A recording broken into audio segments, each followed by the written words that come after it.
Very boring day in the market. आज उतना मजा नहीं आया मार्केट पे ट्रेड करके। साथ ही साथ जो जो हमने लेवल शेयर करके रखा था, मेरा जो एक्सपेक्टेशन था मार्केट यहाँ से रिएक्ट करेगा 52,200 200 से लेकर 260 के बीच में से मार्केट दो दो बार रिएक्ट किया, लेकिन उतना ज्यादा रिएक्शन इसका आया नहीं। आईसी तो एक्टिवेट हुआ बट उतना ज्यादा मजा आया नहीं बिकॉज ऑफ द ट्रेंड। साथ ही साथ साइमल्टेनियसली मार्केट में बहुत सारा चीजें हो रहा है जो हम डिस्कस करेंगे एंड देखेंगे कल, यानी कि 17 सितंबर को हम किस तरह से मार्केट पे ट्रेड करेंगे। Hey everyone, welcome back to my YouTube channel the Bengal trader. I hope you guys are doing absolutely fine. Let's start with bank Nifty. हम आई एज्यूम बैंक निफ्टी हम सबका फेवरेट है। ओके, बैंक निफ्टी में हमारा plan था 52,200 के आसपास से 220 230 के आसपास से एक बार शॉर्ट किया जा सकता है। 15 मिनट सेटअप एक्टिवेट हुआ, ब्यूटीफुली आईसी सेटअप भी एक्टिवेट हुआ। कहीं ना कहीं मार्केट नीचे आया, लेकिन यहाँ पे जो ट्रेंड लाइन लिक्विडिटी चल रहा था वहां तक आया, लिक्विडिटी लिया गया, प्रीवियस डे हाई तक आया। लिक्विडिटी लेने के बाद दो दो जगह का लिक्विडिटी लेने के बाद मार्केट थोड़ा सा और पुशअप हुआ और फिर यहाँ पे साइडवेज हो गया। उतना मजा नहीं आया। अब कल के लिए कैसे ट्रेड करेंगे, ये लेवल बहुत इंपॉर्टेंट होने वाला है। ये जो लाइन चल रहा है ये बहुत इंपॉर्टेंट होने वाला है। It will act as a trend, क्योंकि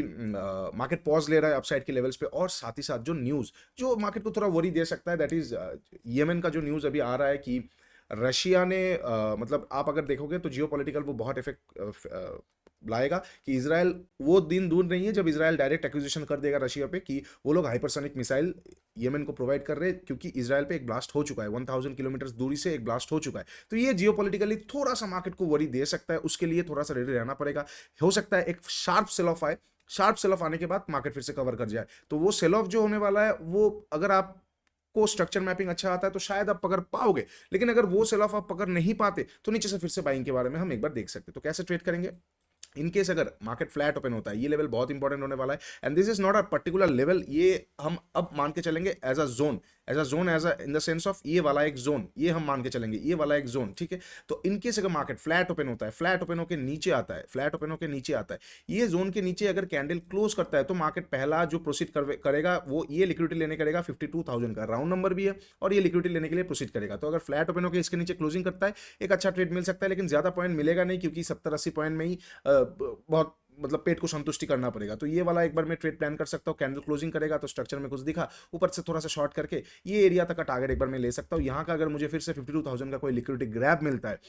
मान के चलते कोई अच्छा खासा सेटअप मिलता है, स्नाइपर मिलता है, लिक्विडिटी ग्रैब मिलता है, बेयर ट्रैप मिलता है, तो मैं यहाँ से एक बार बाई करके थोड़ा सा नीचे का स्टॉप लॉस देकर फिर ऊपर तक का टारगेट ले सकता हूँ, ठीक है। अच्छा, इनकेस मान के चलते यहाँ का लिक्विडिटी लिया, मार्केट ऊपर गया, फिर से नीचे तोड़ रहा है, तो हाँ प्राइस एक्शन अच्छा आ चुका है, तो मैं यहाँ से शॉर्ट करके थोड़ा बड़ा टारगेट लेके चलूंगा 51,000 तक, बिकॉज यहाँ पे गोल्डन जोन भी है, एफवीजी भी है, 1 आवर टाइम फ्रेम पे भी है। तो कहीं ना कहीं मार्केट यहाँ तक एक बार प्रोसीड कर सकता है, ठीक है। और बहुत जल्दी एफवीजी का चैप्टर आप लोगों के साथ में ला दूंगा। इससे क्या हो जाएगा, आप लोगों को बहुत सारा चीजें इनसाइट्स मिल जाएगा, जहां पे आप एक लॉन्ग टर्म का ट्रेंड प्लान कर सकते हो। लॉन्ग टर्म का इन द सेंस ऑफ छोटा ट्रेड्स तो ठीक है, long term in the sense of अगर आप नए हो मार्केट पे तो कहीं ना कहीं आपको कॉन्फिडेंस बिल्डअप करने के लिए थोड़ा सा बड़ा टाइम फ्रेम का ट्रेडिंग करना पड़ेगा। एक बार वो हो जाएगा तो छोटे छोटे, पहले के जमाने में ऐसे ही बोला जाता था, स्टार्ट विथ मंथली चार्ट, फिर वीकली, फिर डेली, फिर आवरली, फिर 15 मिनट, फिर 1 मिनट, फिर जाके सेकंड में आते हैं हम। तो अभी तो वो कोई सुनता नहीं है, बिकॉज ऑब्वियसली बहुत सारा चीज़ें एडवांस हो चुका है। बट फिर भी मैं आप लोगों से यही बोलूंगा, अगर if you are starting out your career तो प्लीज़ थोड़ा हायर टाइम फ्रेम से स्टार्ट कीजिए। करियर स्टार्टिंग भी नहीं, अगर आप 2 साल से भी नीचे ट्रेड कर रहे हो, अगर आप 2 साल भी आपका पूरा नहीं हुआ है,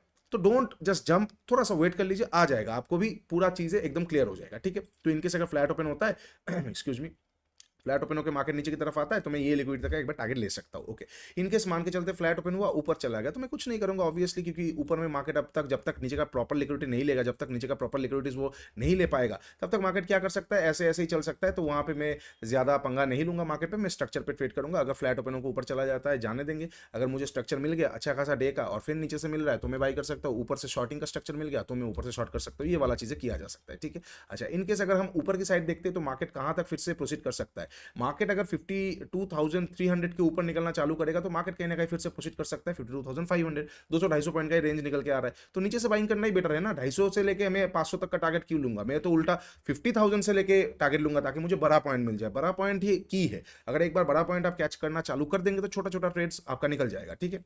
अच्छा, ये हो जाएगा फ्लैट ओपन होकर इधर साइड, ऊपर और डाउन साइड का। अच्छा, इनकेस अगर गैप अप और गैप डाउन ओपन होता है, suppose market gap up open होता है कहां पे, ये जोन 52,300 के ऊपर गैप अप ओपन होता है, तो मार्केट पहले खींचेगा, तो वहां पे ट्रेड करना थोड़ा मुश्किल हो जाएगा, बिकॉज स्ट्रक्चर मिलना मुश्किल हो जाएगा। गैप अप ओपन हो गया और खींच दिया, तो खींच मतलब उसको जाने देंगे, मार्केट को मैं बैंक निफ्टी को जाने दूंगा, फिर ऊपर से मुझे कुछ मिलेगा तो मैं ट्रेड कर सकता हूँ। मतलब 51,000 52,500 ये वाला राउंड नंबर के आसपास आया और मुझे एक तुरंत शार्प एक कहीं ना कहीं लिक्विडिटी ग्रैब मिल गया, मतलब पहले वाला बहुत पुराना जोन का लिक्विडिटी, मतलब 52,546 ये वाला एरिया का अगर मुझे फिर से एक लिक्विडिटी ग्रैब मिल गया, शार्प शार्प मुझे लिक्विडिटी ग्रैब मिल गया, तो राउंड नंबर भी है, लिक्विडिटी ग्रैब भी होगा, मैं एक तुरंत छोटा क्वांटिटी के लिए एक बार शॉर्ट कर सकता हूँ मार्केट को, फिर डे लो के आसपास से मैं उसको कवर कर सकता हूँ। ठीक है, अच्छा ये हो जाएगा इनकेस अगर गैप अप ओपन हुआ। बहुत बड़ा गैप अप मैं कंप्लीटली इग्नोर कर दूंगा, जिसका चांसेस भी कम है। अब गैप डाउन पे कैसे ट्रेड करेंगे? सपोज बहुत बड़ा गैप डाउन ओपन हो जाता है, तो कहीं ना कहीं जो न्यूज मैंने आपको बताया उस पर मार्केट रिएक्ट कर रहा है, तो थोड़ा सा मैं 15-20 मिनट देख लूंगा क्या होता है। अगर पैनिकनेस आएगा तो मार्केट हो सकता है बहुत बड़ा गैप डाउन ओपन होकर खींच दिया और 51,500 तक आ गया, तो मुश्किल ही मुश्किल हो सकता है, तो वहां पे उसके लिए भी रेडी रहना पड़ेगा। हालांकि अगर वो होता है तो वो मेरे लिए अनएक्सपेक्टेड नहीं रहेगा, बिकॉज बहुत सारा चीजें मार्केट मुझे दिखा रहा है कि हो सकता भी है, एक थोड़ा सा एक स्लाइट प्रोबेबिलिटी भी है, वॉल्यूम एक्यूमुलेशन से लेके बहुत सारा स्ट्रक्चर्स जो मार्केट को कहीं ना कहीं हो सकता है 50,500 तक एक बार माफ कीजिए 51,500 तक एक बार प्रोसीड करवा दे, और उसके लिए मैं ज्यादा मतलब अचंभित नहीं रहूंगा, मैं ज्यादा हैरान नहीं रहूंगा अगर हो जाता है। तो गैप डाउन ओपन होने के बाद मैं तो ट्राई करूंगा 51,500 से एक्चुअल बाइंग करने का, अदरवाइज इंड्यूसमेंट में अभी नहीं घुसूंगा। हो सकता है गैप डाउन ओपन हुआ, ऊपर गया नीचे आया, ऊपर गया नीचे आया, और फिर यहाँ पे तो कभी ना कभी आएगा, तब मैं यहाँ से एक फ्रेश बाइंग के लिए बारे में देखूंगा जो डायरेक्शनल प्ले करेगा। ठीक है, अच्छा इनकेस ये बहुत बड़ा गैप डाउन का था, इनकेस बहुत बड़ा गैप डाउन ओपन हो गया, प्रॉफिट बुकिंग सेटअप आ गया, ये वाला एरिया का लिक्विडिटी, तो एक बार छोटा स्कैल्प मारा जा सकता है, और फिर कहीं ना कहीं 51,900 90 52,000 के एरिया से फिर से शॉर्ट करके डे लो तक का टारगेट में लेने के बारे में सोचूंगा। ठीक है, ओके इनकेस अगर छोटा मोटा गैप डाउन ओपन होता है, छोटा मोटा, तो क्या हो जाएगा, तो थोड़ा सा कंफ्यूजन वाला सिनेरियो होगा, मार्केट लिक्विडिटी लेने जा सकता है, मार्केट स्मूथली आ सकता है, तो अगर रिटेस्ट वगैरह मिलता है और डे लो को तोड़ता है तो मैं वहां पे थोड़ा सा डे ट्रेंड को ही फॉलो करूंगा। विक्स भी थोड़ा कम है, जब 12 12.5 के विक्स होता है तो एक बार डे ट्रेंड जो हो जाता है उसी को देखना पड़ता है, तो वो हिसाब से मैं एक बार ट्रेड कर लूंगा। ठीक है, ये हो जाएगा बैंक निफ्टी का सारा पॉसिबल सिचुएशंस जिसपे मैं कल ट्रेड करने वाला हूँ। ठीक है, इसके बाहर का कुछ भी आएगा आई एम नॉट इंटरेस्टेड। मैंने फिर से बताया आपको, ट्रेडिंग एक्टिविटीज को रेस्ट्रिक्ट रखिए 18 तारीख तक, 17-18 तारीख तक, एक बार वो फेड का रेट का डिसीजन आ जाए, फिर ट्रेंडिंग मार्केट के लिए हम फिर से एक बार प्लान कर सकते हैं। अभी फिलहाल मार्केट थोड़ा सा वॉलेटिलिटी शो कर सकता है, अगर इनकेस वॉलेटिलिटी भी शो नहीं करेगा तो छोटा छोटा रेंज में बहुत बार आपका स्टॉप लॉस को हंट करने की मार्केट कोशिश करेगा। थीटा डीके भी बहुत ज्यादा होगा तो आपकी दिशा में मार्केट जाएगा, लेकिन ऑप्शन का प्रीमियम बढ़ेगा नहीं, तो इससे बेटर है आप थोड़ा हल्का रख लो, जितना भी ट्रेड अब तक किया है उसको एसेस कर लो और फिर आगे का सोचो। ठीक है, अच्छा चलो एक बार हम निफ्टी देख लेते हैं, निफ्टी में मैं कहां से क्या प्लान करने वाला हूँ। लास्ट डे एनालिसिस पे निफ्टी में हमने क्या शेयर किया था, इसके ऊपर निकलते ही मैं बाइक कतई नहीं करने वाला हूँ, ये लिक्विडिटी प्रोवाइड करेगा, डे हाई के ऑल टाइम हाई के ऊपर शायद ही ना आ जाए, और इनकेस अगर मुझे ऊपर के आसपास से शॉर्ट मिलता है तो थोड़ा मैं ब्रीदिंग स्पेस करके शॉर्ट दे सकता हूँ। ठीक है, ये एरिया के आसपास से 15 मिनट सेटअप एक्टिवेट होता है, बहुत सारा सेटअप एक्टिवेट भी होता है हमारा लिक्विडिटी ग्रैब के साथ साथ, और ये ऑल टाइम हाई मार्केट के लिए अब हो गया 25,440। ये वाला जो एरिया है मैंने मार्क करके रखा है, this is just psychological number 25,500 का एक साइकोलॉजिकल नंबर है, तो इसलिए मैंने मार्क करके रखा है, और वैसा कुछ है नहीं। तो अभी मार्केट क्या कर सकता है, आज का वो अच्छा खासा ट्रेंड आया और फिर कहीं ना कहीं प्रीवियस डे क्लोजिंग प्राइस से मार्केट ने फिर से थोड़ा बहुत साइडवेज होने की कोशिश कर रहा है, उतना बड़ा बड़ा ट्रेंड नहीं है टोटल, अगर हम ठीक से देखेंगे तो मार्केट सारा दिन में हम मैक्सिमम मान के चल सकते हैं कि 100 पॉइंट का रेंज में ही घूम रहा है। ठीक है, अच्छा तो इनको मैं एक बार हटा देता हूँ, इन सारे चीज़ों को मैं एक बार हटा देता हूँ, जस्ट अ सेकंड, इनको मैं हटा देता हूँ, इसका और कोई काम है नहीं। अब मार्केट में हम कैसे प्लान करेंगे, अच्छा खासा मार्केट पुल अप हुआ है, उसके बाद मार्केट पॉज ले रहा है, फिर से पुल अप हो सकता है, बस उसको लिक्विडिटी चाहिए। Where is the liquidity, where is the prominent liquidity, यहाँ पे लिक्विडिटी पड़ा हुआ है, यहाँ पे लिक्विडिटी पड़ा हुआ है। ठीक है, यहाँ पे एफवीजी और गोल्डन जोन का पड़ा हुआ है लिक्विडिटी, तो ये तीन जगह मेरे लिए बहुत इंपॉर्टेंट होने वाला है। अगर मार्केट फ्लैट ओपन होकर नीचे आता है तो ये लिक्विडिटी के बाद एक बार मैं मार्केट को स्कैल्पिंग के लिए बाई कर सकता हूँ, मतलब छोटा सा स्नाइपर अगर एक्टिवेट होता है तो किया जा सकता है, थोड़ा सा नीचे का स्टॉप लॉस देके तुरंत एक फास्ट मोमेंटम के लिए बाई करके फिर ऊपर के आसपास से फिर से ऊपर के आसपास से शॉर्ट करना, ये किया जा सकता है। इनकेस अगर मार्केट यहाँ पे फ्लैट ओपन होकर यहाँ पे नहीं सेटअप देता तो ये वाला चीज को एक बार ट्राई किया जा सकता है, अगर फ्लैट ओपन होकर डाउन आता है तो। अच्छा इनकेस मान के चलते हैं कि ये जो भी लिक्विडिटीज वगैरह पड़ा हुआ है इसके नीचे कैंडल क्लोज किया, थोड़ा रिएक्ट किया और फिर ऊपर से आ रहा है, तो मैं ऊपर से फिर से शॉर्ट कर दूंगा, थोड़ा ऊपर का स्टॉप लॉस देके जो ये ट्रेंड लाइन जाएगा, ये लिक्विडिटी को एक बार हम फिर से देख सकते हैं, क्योंकि ये अब फ्रेश बिल्डअप होना शुरू हो रहा है, ये फ्रेश है, ये एकदम एकदम नया है, मतलब एकदम नया नया आया है तो ये अभी तक वो चीज नहीं है, मतलब मान के चलते लिक्विडिटी लिया ऊपर गया और फिर यहां से लिक्विडिटी मिल रहा है, तो मैं यहां से एक बार शॉर्ट करके फिर डाउन साइड का लिक्विडिटी के लिए प्लान कर सकता हूं स्ट्रक्चर के हिसाब से। अच्छा इनकेस ये फ्लैट ओपन होके नीचे ना आके ऊपर जाता है तो यहाँ का थोड़ा सा देखना पड़ेगा, यहाँ का थोड़ा ट्रिकी हो सकता है क्योंकि एकदम नया है, तो जमा होने के लिए भी टाइम लगता है, अगर मिलता है तो करेंगे, नहीं मिलता है प्राइस एक्शन आ जाएगा तो ऊपर का साइड का मैं प्लान नहीं करूंगा, क्यों, मार्केट टॉप में है, यही मार्केट टॉप पे नहीं होता तो मैं ऊपर का साइड का प्लान कर लेता। ओके इनकेस अगर फ्लैट ओपन होके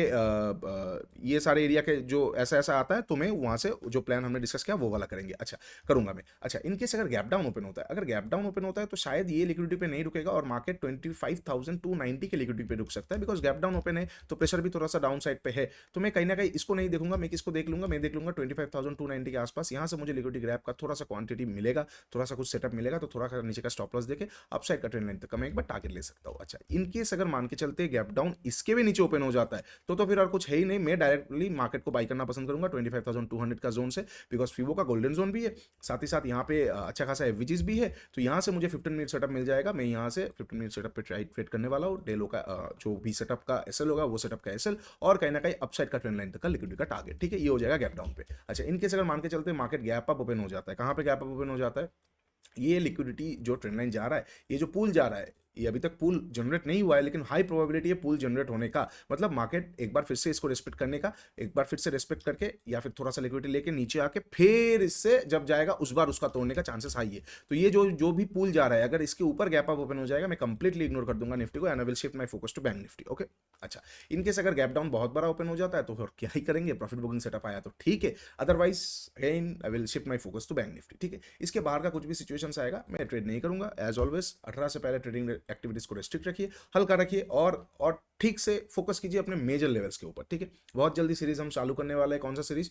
आपके साथ डायरेक्टली में free of cost without any charges, free of cost randomly, random members के साथ रैंडमली वन ऑन वन में क्लास मतलब सेशन हम करेंगे, जहाँ पे 1 घंटा हो 1.5 घंटा हो मैं आपका स्टोरी सुनूंगा, बहुत स्टोरीज होते हैं, बहुत मैसेजेस आते हैं, ये हो गया वो हो गया, तो मुझे भी ऐसा फील होता है कि काश मैं आपको कुछ बता पाऊँ ताकि आपका भी हेल्प हो जाए, और इनकेस आपके स्टोरी से मैं भी कुछ एक्सपीरियंस ले पाऊँ। तो बहुत जल्दी वो सीरीज शुरू होने वाला है, मैं प्रोसीडियर शेयर कर दूंगा कैसे कहाँ पे क्या करना है नहीं करना है, और एक इंटरेस्टिंग हम एक बहुत अच्छा सीरीज हम वहाँ पे चालू करने वाले हैं जो कि बहुत लर्निंग होने वाला है, तो चैनल के साथ जरूर रहिए,